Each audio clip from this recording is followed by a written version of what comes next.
I like the science fiction genre. The way the environment is set, completely immerse yourself in the unknown future full of possibilities is what I look forward to when either playing or reading this genre.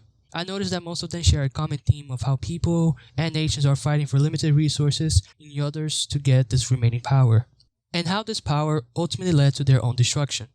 This correlates to the conflict theory to a certain degree, but I first want to establish my definition of conflict theory and depict how the conflict theory exists in science fiction genre. The conflict theory was first acknowledged by Karl Marx, in which the definition states to be that society is in constant state of perpetual conflict for competition and resources. Karl believed that the top class dominated the majority. This uneven distribution of wealth, where there's the bourgeois class that would create rules to refrain the working class from ever-changing positions. Essentially, individuals and groups within society would try to maximize their wealth and power, from poor working class to the rich top 1%. However, it has a broader range than just economic struggle. It can also be for people competing for any type of things, better work job, leisure time, dominance, and power. Basically, anything that people will compete for is a part of the conflict theory, and that's what causes development into society. I don't agree with the statement 100%, and I believe there's maybe some flaws within it, but more on that later. Hold it!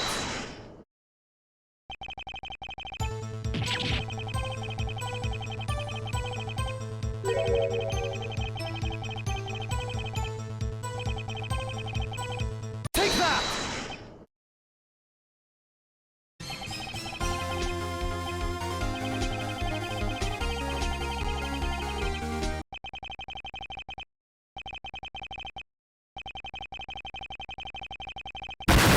I'm going to focus on how the world went to destruction and how it was closely related to the social conflict. The game begins in the far future. Normal day society is no longer present. Humanity went back to the Stone Age, and the only remaining knowledge is saved by data points left behind. This old world was suffering through major environmental change. Constant floods, earthquakes, and eruptions killed people by millions, and survivors were placed as refugees. However, the nations were only placing temporary solutions and didn't really care about their people, since I suppose would cost too much money to help everyone. This gave rise to the first social conflict between the people and the government. So, several terrorist attacks and revolts were taking place, as the government was not fulfilling the basic necessity for the majority of the people. According to the social conflict definition we established earlier, a conflict-based society is a way for development, and that's what exactly happened. A businessman named Ted Farrell saw an opportunity in this crisis and decided to find an optimum solution. He hired Dr. Elizabeth Sobek, one of the crucial characters in the story, to work on reversing the crisis by working on Green Robot's branch of his company, Farrell Automated System. It became an effective solution and was able to avert the crisis. He gained popularity and goodwill as people considered him to be the man that saved the world, even though the majority of the world was Sobek's. It should have ended right there. Good ending. However, he feared that the rival companies would compete to make better machines and eventually overtake his company, even though he was a trillionaire at the time. He had an ambition to get more power and dominance over the economy and business.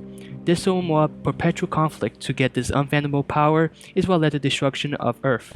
Welcome to Farrell Automated Solutions, where all the problems of tomorrow are being solved today.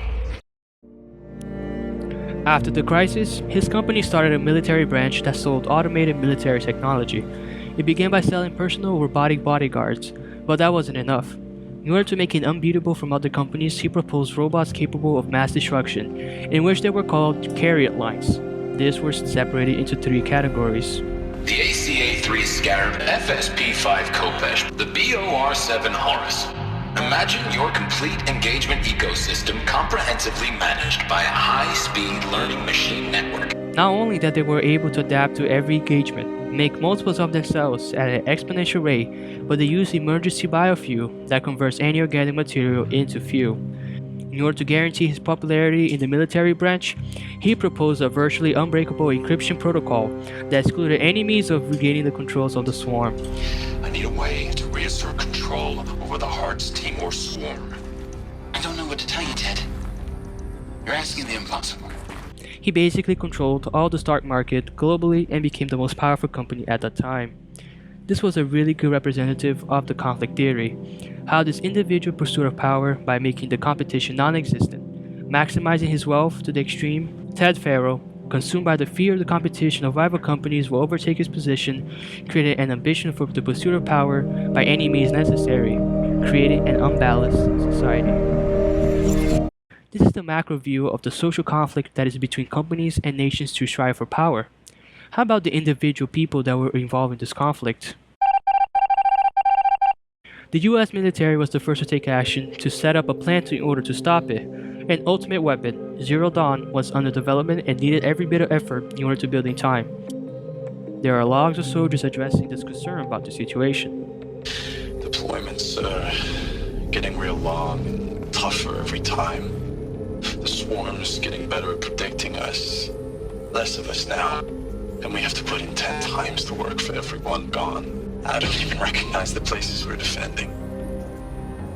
The only thing I know I'm still fighting for is you. Zero Dawn to turn this around. Whatever the hell that is. However, even the logs that the soldiers will send to their family were modified in order to maximize the idea that Zero Dawn was their only hope. The mails I get from you, they say they're from you, but they don't sound... They sound recycled.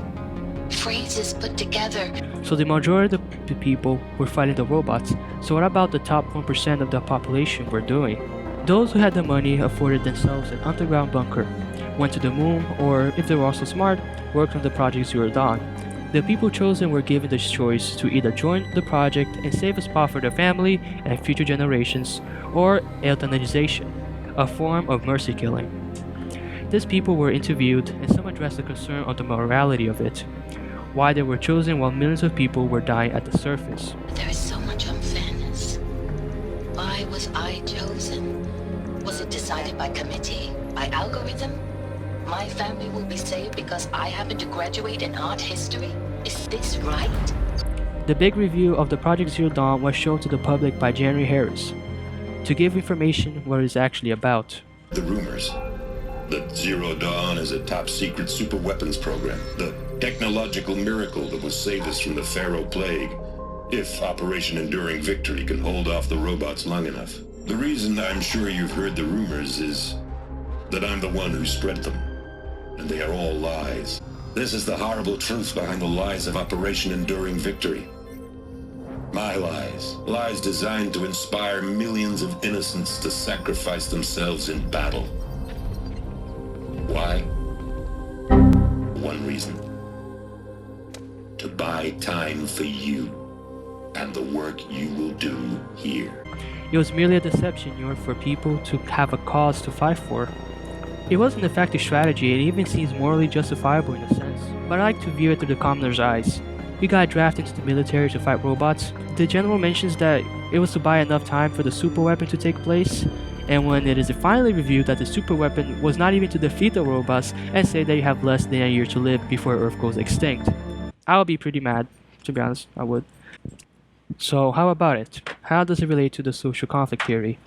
He explains that how the bourgeois class set up rules to make ways in order to oppress the majority of the society. The ones with power and dominance have this ability to manipulate the people that are not in the same class, so they are forced to remain in the same position with little chance of going to higher ranks. So it's about how the rich or people in power had advantage over the majority of the population, creating a structural inequality between these two classes. And I feel this is what exactly happened in the situation in the game. The majority of the people were forced to fight the robots and couldn't do anything about it. They were lied to, deceived until the very last moment and couldn't do anything about it. While the top class people were able to choose if they wanted to work on the project and save a place or an asylum, or could mercy kill themselves. So they got the better end of the stick. It comes to show how there's inequality between these two classes and how one has more advantages and benefits than the other, and there isn't much that can be done about it. It comes down to how both classes were fighting for the same cause, yet one was given more benefits since one class has more resources and power. But at the end of the day, all the competition eventually led to their own downfall. So, time for reflections. I like the game, pretty neat, easy to follow story. I got every information through just playing the normal game, and I think it connects through well with this theory. I want to talk more about the intersexuality of it. At first, I wanted to compare it to Animal Farm and films like The Hunger Games, Alita Battle Angel. but it would mean that I would condensate each topic by a lot, so I'll be bouncing around and really not show my points correctly. So I stuck with just one and share this overall theme and show some parts of the social conflict theory. Do I agree with the social conflict theory 100%? Not really. It works in the science fiction genre because this is an exaggeration of the future. It's just our imaginative minds thinking how the future will look like.